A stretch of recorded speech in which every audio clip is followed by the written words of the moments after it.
Bueno, de entrada, muchísimas gracias por la invitación. Es un placer estar aquí entre ustedes, compartir con ustedes. Los saludo a todos los que estén ahí de manera presencial y a todos los que estén también de manera online. Te felicito, Chus, y disculpen que le diga Chus, pero lo conozco desde hace algún tiempito. Y muchas de las inquietudes que trae el doctor Rangel, les comento de que hace algunos años estuvo por acá en Mazatlán visitándome para ver qué es lo que estaba trabajando desde el punto de vista preventivo, para precisamente tratar de aterrizar mucho de lo que él estaba promoviendo y buscando, ¿no? Entonces, eh, por acá tuvimos la suerte de tenerlo, no por eso lo conocí en ese tiempo, lo conocí hace más de 30 años a Chus. Pero bueno, iniciamos, importantísimo Chus, lo que propones, la rinoestomatología y como tú decías al principio, rinodontología, te dije, cámbialo, porque ese es un problema que tenemos los dentistas. Nos dice Bertrand Russell, filósofo, escritor, premio Nobel inglés, en todas las actividades es saludable que de vez en cuando nos preguntamos si lo que estamos haciendo está bien hecho. Entonces creo que muchas veces nos quedamos con lo que aprendemos y eso no es suficiente. Penosamente, definiendo al dentista, veamos cómo nos lo define la Real Academia Española.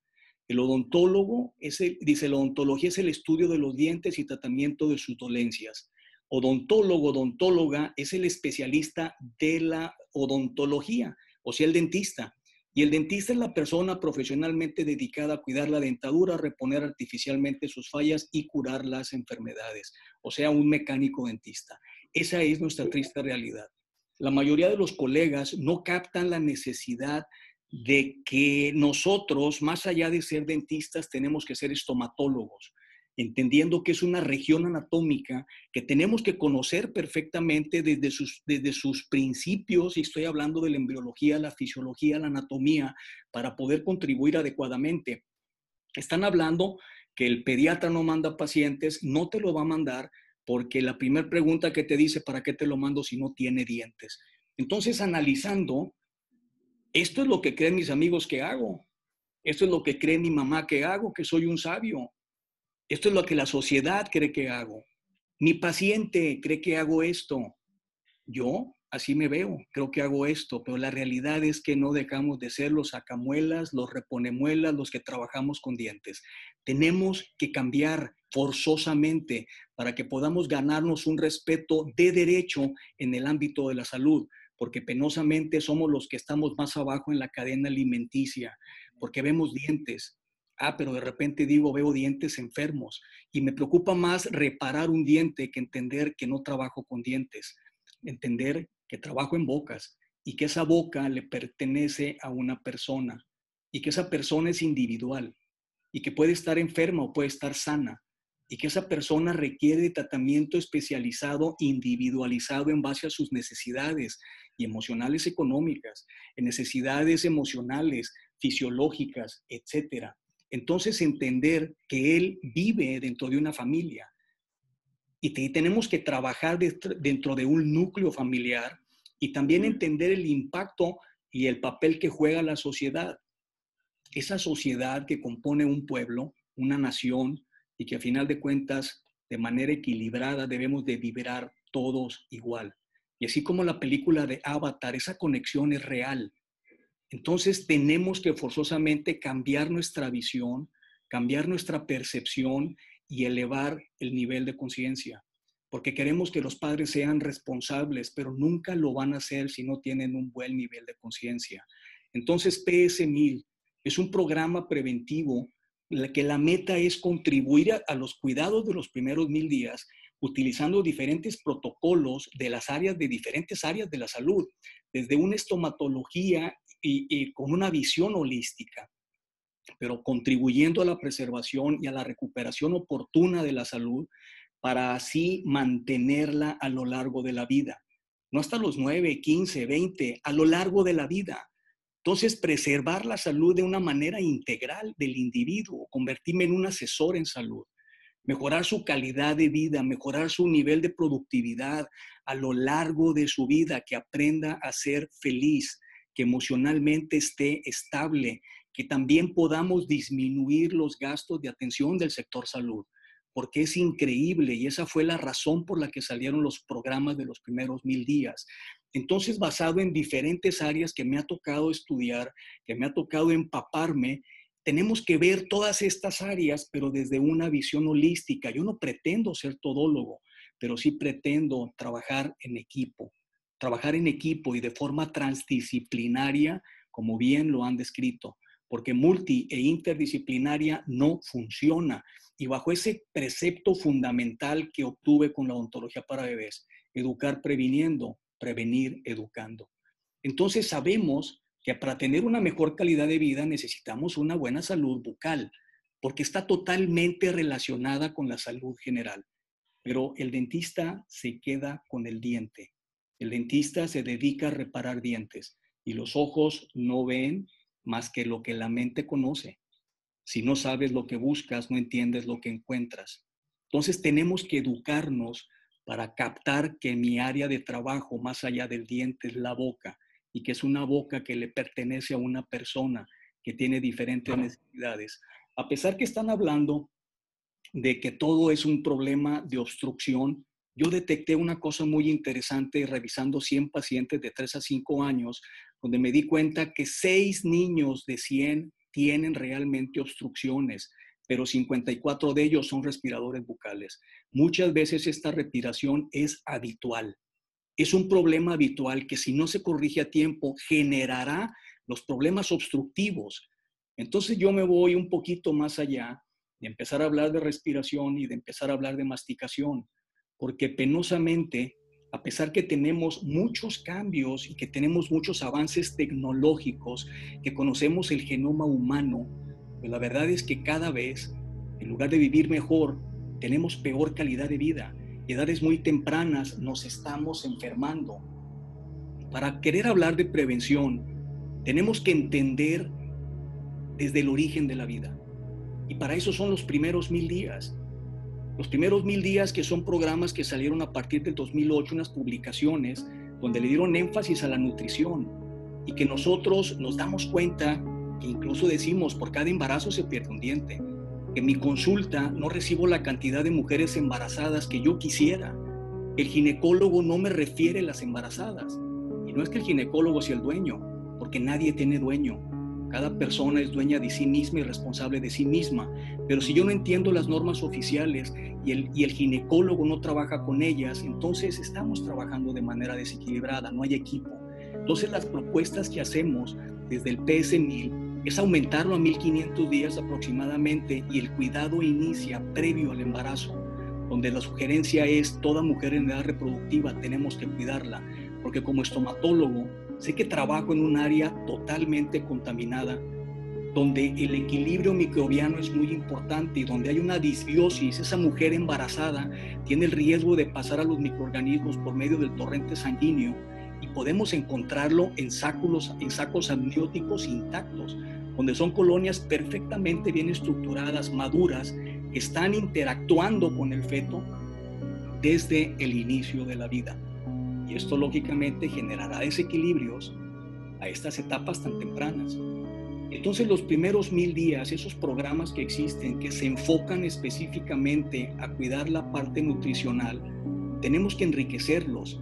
Y de ahí la propuesta que tenemos de trabajar desde una visión holística, donde esa ventana de oportunidad realmente la podamos aprovechar, que regresemos a nuestras bases en los conocimientos y entendiendo todo esto, hagamos las propuestas necesarias para que nosotros hagamos esas contribuciones y desde ese holismo del que pretendemos trabajar, generemos mejores condiciones y podamos mantener el equilibrio, trabajemos de forma transdisciplinaria, educando y previniendo realmente, siendo promotores de salud, donde el ginecólogo trabaja de la mano del estomatólogo y el estomatólogo trabaja de la mano del nutriólogo, y cuando nace el bebé cambiamos y el pediatra trabaja de la mano del estomatólogo y seguimos trabajando con el nutriólogo e integrando cada uno de los especialistas, así sean sus necesidades, porque conocemos el genoma humano, pero más adelante nos dimos cuenta que hay un microbioma humano que comparte la expresión y comparte las funciones de expresión de los genes.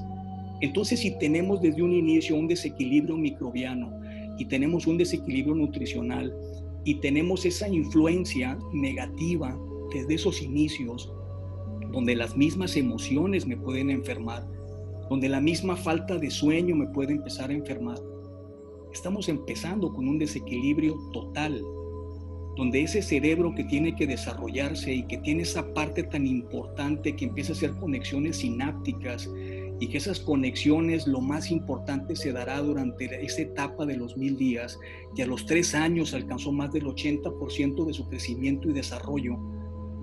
Esto está totalmente desequilibrado.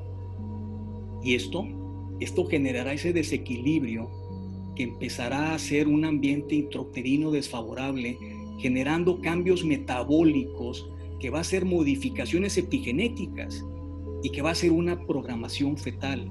Y esa programación fetal va a predisponer a que haya partos prematuros, bajo peso al nacimiento, así como N cantidad de situaciones adversas en el riesgo que se aumenta para hacer cualquier enfermedad crónico-degenerativa, para hacer problemas de respiración, enfermedades cardíacas, sobrepeso, obesidad, diabetes, cáncer, problemas neuronales. Dime cuál. Todos ellos bajo la influencia de ese medio ambiente desfavorable y ese desequilibrio es lo que empieza a generar los problemas de salud. Entonces, la respiración no empieza cuando nacemos. Hay una respiración intrauterina que se lleva a cabo de la placenta. Y esas estructuras anatómicas se empiezan a formar desde edades muy tempranas. Y esa boca se empieza a separar de la nariz desde edades muy tempranas. Y esos pulmones comienzan a moverse y requieren de movimientos para que vayan madurando, para que al momento que ese bebé nazca tenga una etapa de adaptación. Pero él empezó a trabajar desde esa etapa intrauterina, donde todo ese líquido amniótico que está deglutiendo, que también se va a los pulmones, tiene que estarlo expulsando. Y precisamente el trabajo de parto contribuye para que esa maduración sea parte de esa maduración que él necesita y de ese proceso adaptativo. El sueño se empieza a conciliar desde estas etapas y tiene mucho que ver con el sueño de la madre. De igual manera, las emociones. Y la Asociación Internacional del Origen de las Enfermedades y de la Salud nos dice de que para estas enfermedades y salud, la genética solamente tiene un impacto del 20% y el otro 80% es el medio ambiente. Y de ahí la importancia de entender que esos genes, la comportación que van a tener, el comportamiento que van a tener, la expresión que van a tener, dependerá de esos cuidados que demos durante esa etapa de la gestación y posteriormente en esos primeros 2 o 3 años de vida. Entonces dependemos de integrar los equipos de trabajo al ginecólogo, así como tenemos que integrar al pediatra, pero otra vez desde el punto de vista transdisciplinario. Entender que el bebé cuando nace, el tercio menos desarrollado en su cara es el tercio inferior, y que podemos tener la capacidad de detectar desequilibrios desde edades muy tempranas, pero para eso tengo que ver al paciente desde que nace o a la brevedad posible.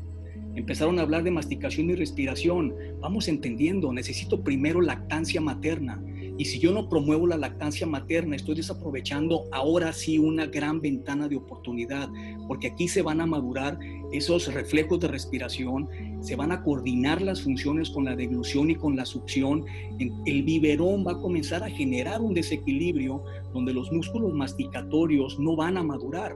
Entonces yo no puedo pretender buscar toda esa función de la que me están hablando si yo no empiezo desde una lactancia materna, y penosamente no se practica a nivel mundial.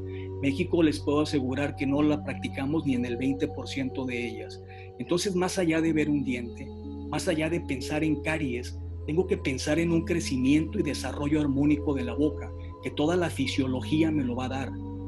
Toda la fisiología, entender esos movimientos de lateralidad con esos desgastes que va a tener los dientes, entender la coordinación de funciones para no caer en parafunciones y tratar de vivir de manera equilibrada.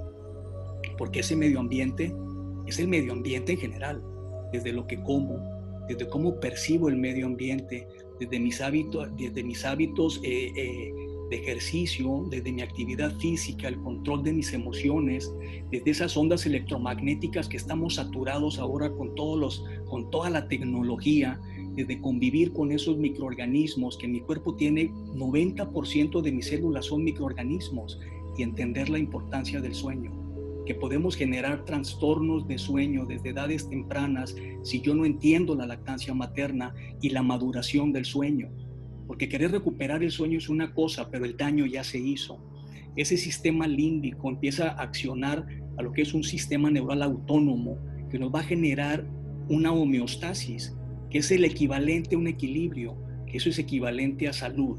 El momento que yo pierdo esa homeostasis, cambia totalmente todas las condiciones de crecimiento y desarrollo.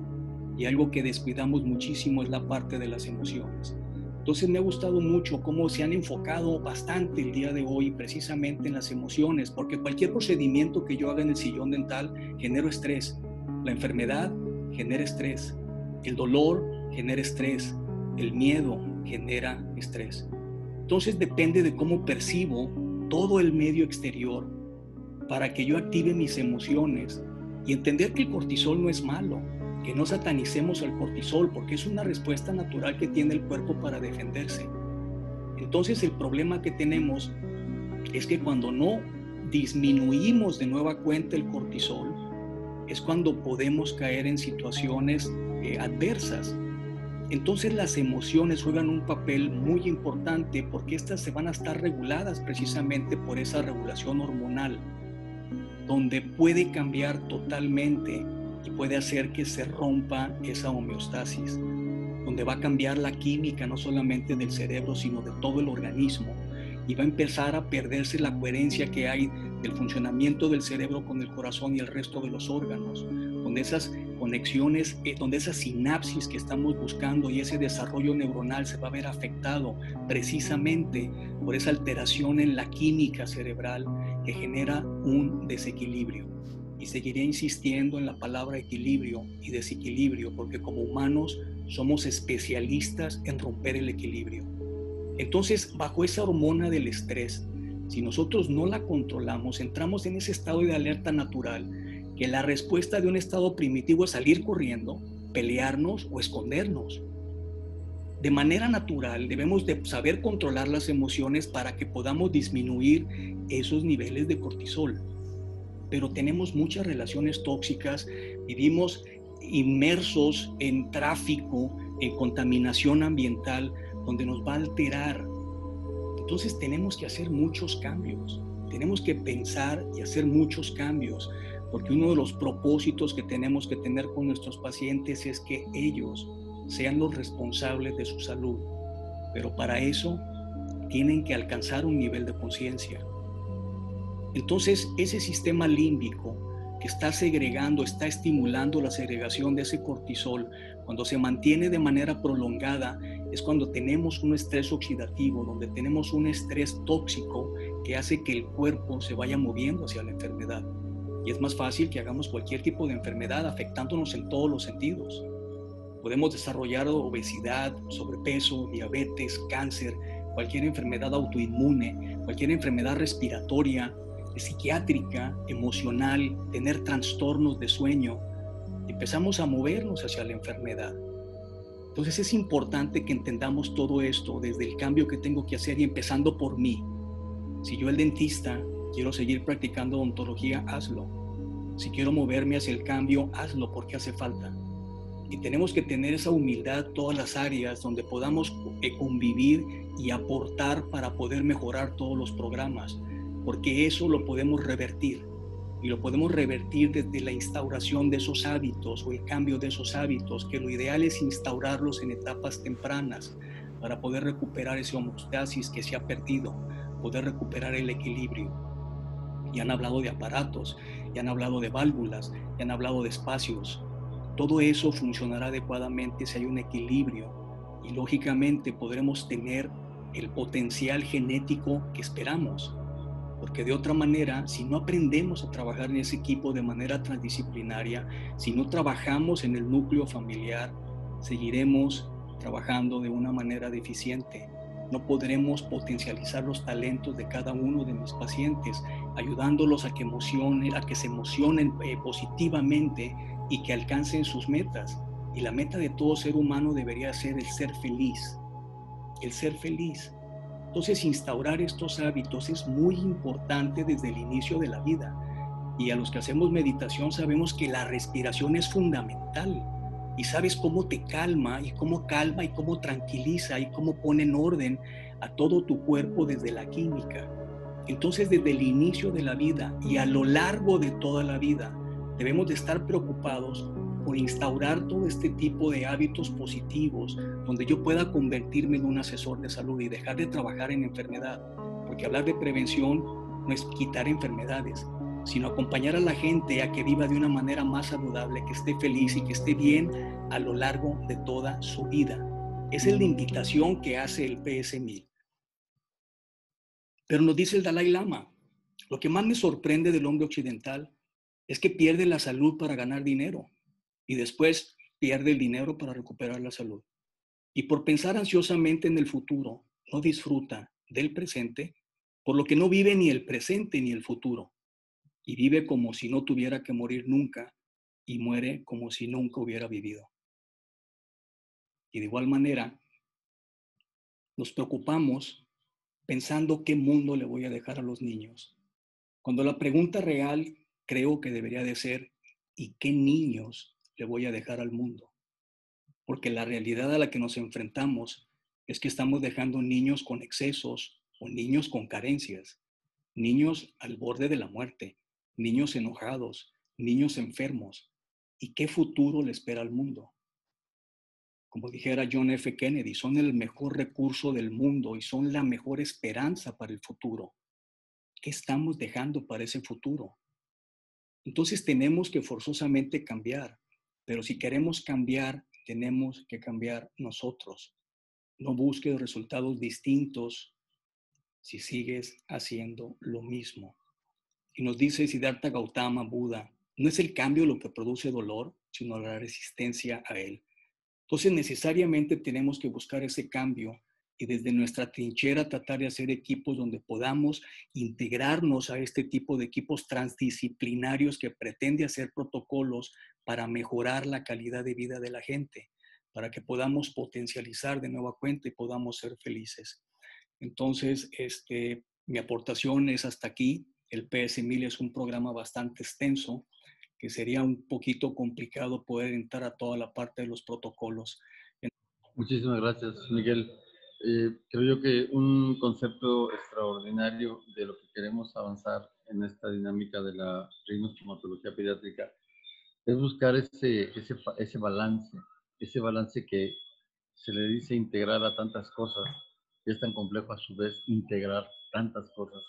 Sin embargo, la mayoría de las personas que nos hacen el favor de acompañarnos y integrarse en este tema, no nada más son damas, que ya es un enorme, eh, vamos a decir, balance a favor de búsqueda de esa armonía, sino que también son madres. Entonces, es muy importante tratar a través de esto, compartir esa dinámica hacia la preocupación con acciones, hacia la preocupación a través de gestos que sí están en nuestras manos y que sí está en nuestro tiempo poder hacer. Ahora que estamos en esta situación o esta medicina del siglo XXI, en donde realmente sí pudiésemos utilizar herramientas que no existían previamente, podemos confirmar a través de estudios que anteriormente tampoco era posible y poderle darle valor a esas funciones de las que tú estás hablando, de las que estamos hablando nosotros. Entonces, te agradezco mucho esta participación, es algo muy satisfactorio tener cerca, Miguel, con el cariño de siempre. Y en un momento más vamos a pasar el video Sí, que mandó la doctora Clara Restrepo. si me Vamos a hacerlo permites, limitado también. Sí, si me permites, Chus, fíjate que me gustaría hacerte un comentario. Yo tengo trabajando el gracias. PS1000 desde hace como unos 7, 8 años, pero mi intención era meterlo al sector gobierno, ¿no? A la parte donde sea una implementación a nivel institucional, porque definitivamente entran muchos conflictos bastante interesantes, donde entran intereses pues ya personales y ya entran situaciones complejas desde las situaciones laborales. Ojalá estuviéramos en países como Noruega, que tienen unos programas espectaculares de los primeros 1000 días, como Australia, pero nuestra realidad es única y nuestra realidad hay que entenderla desde nuestro país. Cada país tiene realidades diferentes, entonces las situaciones que se tienen que armar programas, pero en base a la necesidad del país. Porque si bien es cierto que hay un común denominador en todos los chavos, en todas las mamás, existe esa necesidad por cada país. Entonces yo abrí el PS1000 y los últimos 2 años lo he estado dando a los colegas y la verdad es bien satisfactorio cuando ellos dicen me cambiaste la manera de ver la odontología, porque realmente aterrizo que he hecho mi práctica después de 20 años, 30 años, o los que acaban de salir me preguntan, ¿por qué no me lo enseñaron en la escuela? Entonces he tenido la oportunidad de compartirlo con los colegas, pero es difícil. Creo que a final de cuentas los protocolos que pretendes hacer hay que tener mucho cuidado y mucha apertura y la clave sería poder llegar a esas instituciones, llámese DIF, o trabajar con algunas agrupaciones que ya están trabajando para poder aterrizar conceptos y poder fortalecer esto. De otra manera, Chus, con la pena del mundo te lo puedo decir que sería unos esfuerzos aislados donde vamos a vernos limitados en los resultados que esperamos. Entonces, totalmente agradecido, te mando un fuerte abrazo, nos vemos la próxima semana, si Dios quiere. Un abrazo a toda la gente que está compartiendo con nosotros, un placer conocerlos y estar en este panel. Y de igual manera, gracias a todos los que están ahí, tanto virtual como de manera presencial. Y felicidades, Chus, tu proyecto vale la pena y hazlo como mi PS1000, un proyecto de vida. Entonces, gracias por la oportunidad de compartir. Muchas gracias por esto. Seguimos conectados. Tenemos que hacer toda una serie de adaptaciones. Este grupo que está aquí cerca son damas que se han entusiasmado mucho en este proyecto y bueno, es el inicio. Nos podemos llevarlo mucho más lejos. Ahora sí vamos a pasar, pero te agradezco mucho esas palabras y tienes mucha razón. Esto puede quedarse, y como dice ya los viejitos, el camino del infierno estaba lleno de buenas intenciones. Pues no somos más que por lo pronto una buena intención que habrá que saber echar a andar. Vamos ahora